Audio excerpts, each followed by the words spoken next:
In tonight's Consumer Reports, antibiotics are miracle drugs that have saved millions of lives, but their misuse and overuse is having dangerous consequences.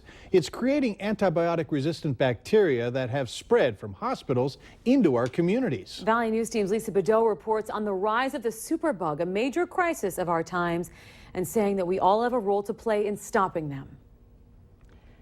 We count on antibiotics to make us well. But the overuse and misuse of these powerful drugs are creating antibiotic-resistant bacteria that sicken at least 2 million people a year and kill 23,000.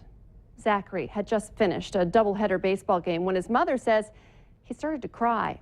I said, "What's the matter?" And he said, "My knee hurts, I have a headache, and I'm dizzy." Zachary's condition worsened overnight and quickly escalated. Doctors gave him an antibiotic, but it didn't work. The infection raced through his body, almost killing him. A year later, Zachary still walks with a limp. Zachary had been infected with MRSA, one of a growing number of antibiotic-resistant bacteria. They infect at least 2 million people a year in the U.S. and kill 23,000. When people are sick, they expect and deserve medications that work. But the unrestrained use of antibiotics is creating superbugs that undermine the very drugs we rely on to fight infections. The problem, not all infections can be cured by an antibiotic. The misuse and overuse in people, livestock, poultry, and farm seafood has led to mutations of bacteria that are now resistant to once effective drugs. Doctors and consumers are part of the problem. We use antibiotics even when they won't work, like for a cold or the flu.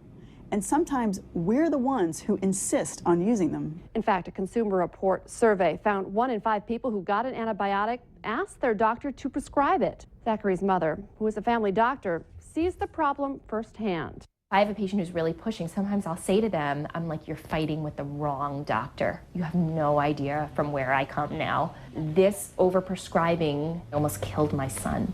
Lisa Bedeau, Valley News Live.